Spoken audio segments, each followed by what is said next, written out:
RDJPS virtual class में आपका स्वागत है।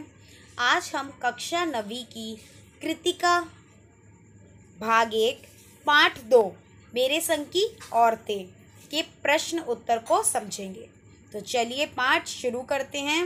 इस पाठ की जो लेखिका हैं वे मृदुला गर्ग हैं। तो चलते हैं पाठ के प्रश्न की ओर। लेखिका ने अपनी नानी को कभी देखा भी नहीं, फिर भी उनके व्यक्तित्व से वह क्यों प्रभावित थे। लेखिका ने अपनी नानी को प्रत्यक्ष रूप से तो देखा नहीं था, परंतु उनके विषय में काफ़ी कुछ सुना था। लेखिका की नानी अनपढ़, परंपरावादी, पर्दा नशी महिला थी। विलायती ढंग से जीवन जीने वाले अपने पति से वे कभी प्रभावित नहीं हुई। नानी विचारों से आज़ाद ख्याल की महिला थी। आज़ादी का जुनून उनके दिल में था, इसलिए अपनी पुत्री लेखिका की माँ के लिए वर ढूंढने की जिम्मेदारी अपने पति को ना सौंपकर उस समय के प्रसिद्ध क्रांतिकारी प्यारेलाल शर्मा को सौंप दी, ताकि स्वतंत्रता सेनानी से लेखिका का विवाह हो सके। उन्होंने अपना जीवन अपने ढंग से जिया, इसलिए लेखिका अपनी नानी को नहीं देखने के बावजूद उनके लीक से हटकर स्वतंत्र जीवन जीने की प्रवृत्ति के कारण ही उनके व्यक्तित्व से प्रभावित थे। तो आप बच्चे इसमें क्या क्या लिखेंगे कि लेखिका ने अपनी नानी को प्रत्यक्ष रूप से नहीं देखा था, परंतु बहुत कुछ सुना था उनके बारे में। दूसरा, लेखिका की नानी अनपढ़, परंपरावादी और पर्दानशी महिला तो थी, लेकिन विलायती ढंग से जीवन जीने वाले अपने पति से वे कभी प्रभावित नहीं हुई। नानी विचारों से आज़ाद थी, वे खुद आज़ाद थी और दूसरों की भी आज़ादी को छीनती नहीं थी। वे अपने पति को भी किसी भी चीज़ में रोक टोक नहीं करती थी। इसलिए अपनी पुत्री के लिए जब उन्होंने सोचा कि मेरी पुत्री बड़ी हो जाएगी और उसकी शादी करनी है, तो उन्होंने अपने पति के प्रिय मित्र प्यारेलाल शर्मा को बुलाया। और क्योंकि वे एक क्या थे, क्रांतिकारी थे, स्वतंत्रता सेनानी थे, क्रांतिकारी थे, ताकि स्वतंत्रता सेनानी से लेखिका का विवाह हो सके, उन्होंने प्यारेलाल शर्मा जी को बुलाया और उन्हें अपनी बेटी की जिम्मेदारी, शादी की जिम्मेदारी सौंप दी। उन्होंने अपना जीवन अपने ढंग से जिया, इसलिए लेखिका अपनी नानी को नहीं देखने के बावजूद उनके लीक से हटकर स्वतंत्र जीवन जीने की प्रवृत्ति के कारण ही उनके व्यक्तित्व से प्रभावित थी। प्रश्न 2, लेखिका की नानी की आज़ादी के आंदोलन में किस प्रकार की भागीदारी रही। लेखिका की नानी प्रत्यक्ष रूप से आज़ादी की आंदोलन में सक्रिय नहीं थी, पर उनके दिलो दिमाग में भारत की आज़ादी का जुनून था। इसलिए उन्होंने अंग्रेजियत को स्वीकार कर लेने वाले अपने पति की जीवन शैली का असर अपने ऊपर नहीं पड़ने दिया। वैचारिक स्तर पर भी अपने पति से भिन्न होने के कारण ही उन्होंने, वैचारिक मतलब सोचना, विचार वाली स्थिति, सोच समझ, उन्होंने अपनी पुत्री के विवाह के लिए अपने पति के मित्र को अपना विश्वास पात्र माना, जो स्वतंत्रता सेनानी थे। उनसे अपनी इच्छा व्यक्त की कि बेटी के लिए ऐसा वर ढूंढें जो आज़ादी का सिपाही हो, सच्चा भारतीय हो। इस प्रकार दिल से आज़ादी के आंदोलन में उनकी सक्रिय भागीदारी रही। तीसरा प्रश्न, लेखिका की मां परंपरा का निर्वाह ना करते हुए भी सबके दिलों पर राज करती थी। इस कथन के आलोक में लेखिका की मां की विशेषताएं लिखिए और लेखिका की दादी के घर के माहौल का शब्द चित्र अंकित कीजिए। तो पहला हम प्रश्न देखते हैं, क वाला, लेखिका की मां की विशेषताएं। लेखिका की मां सुंदर, नाजुक, ईमानदार, निष्पक्ष तथा मौलिक सोच वाली धनी व्यक्तित्व की महिला थी। वे परंपरावाद के खिलाफ थी और स्वतंत्रता आंदोलन के लिए काम किया करती थी। इन्हीं विशेषताओं के कारण घर भर के लोग उनका सम्मान करते थे। प्रभावशाली व्यक्तित्व होने के कारण लोग उनसे केवल सलाह लेते थे। किसी की भी गोपनीय बात को वे कभी अन्य को प्रकट नहीं करती थी। वे कभी झूठ नहीं बोलती थी। ये उनकी खास विशेषताएं थी।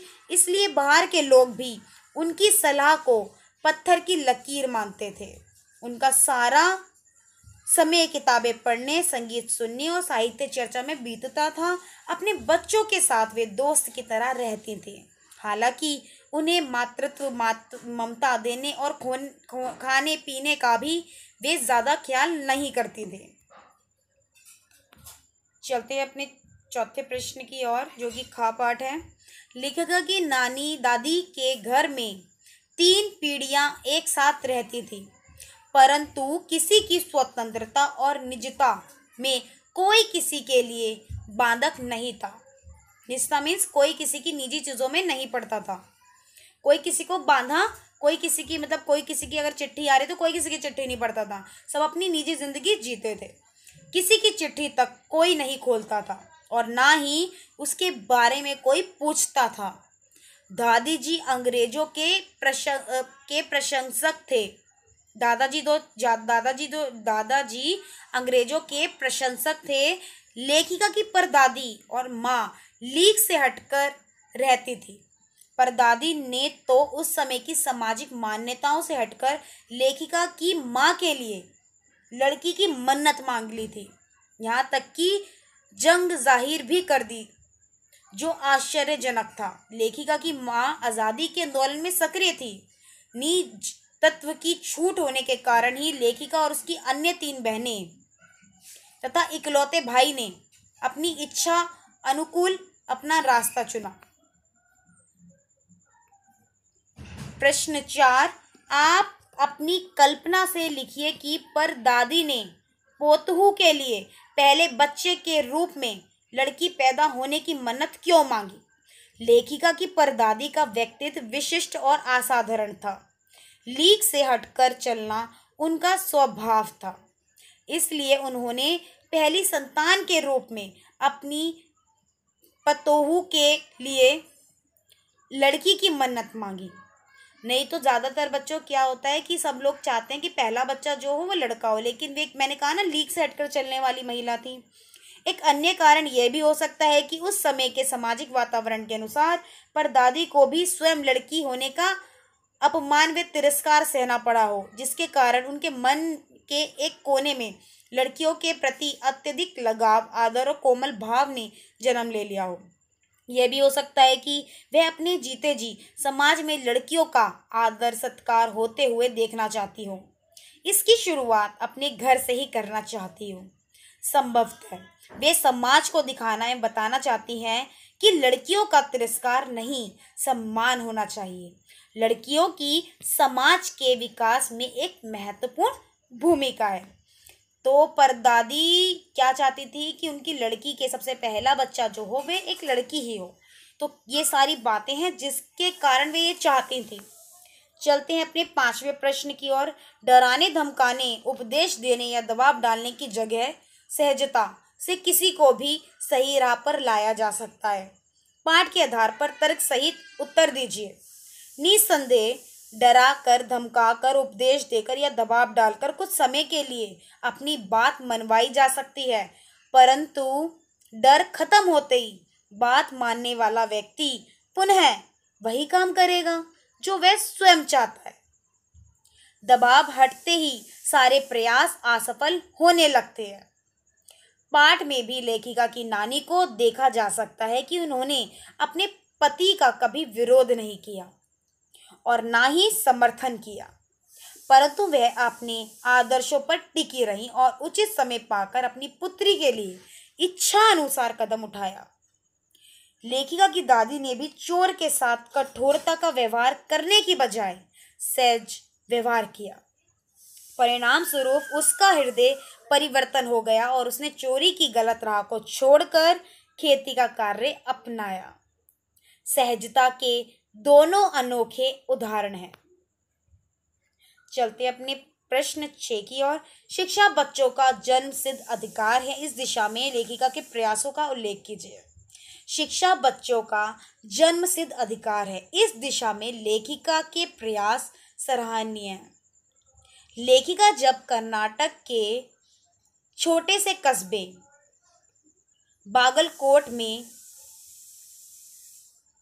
रह रही थी तो उसने पाया कि वहां कोई ढंग का स्कूल नहीं था। जबकि लेखिका के 2 बच्चे स्कूल जाने की उम्र में पहुंच चुके थे, उसने एक अच्छा विद्यालय खुलवाने की इच्छा जाहिर की।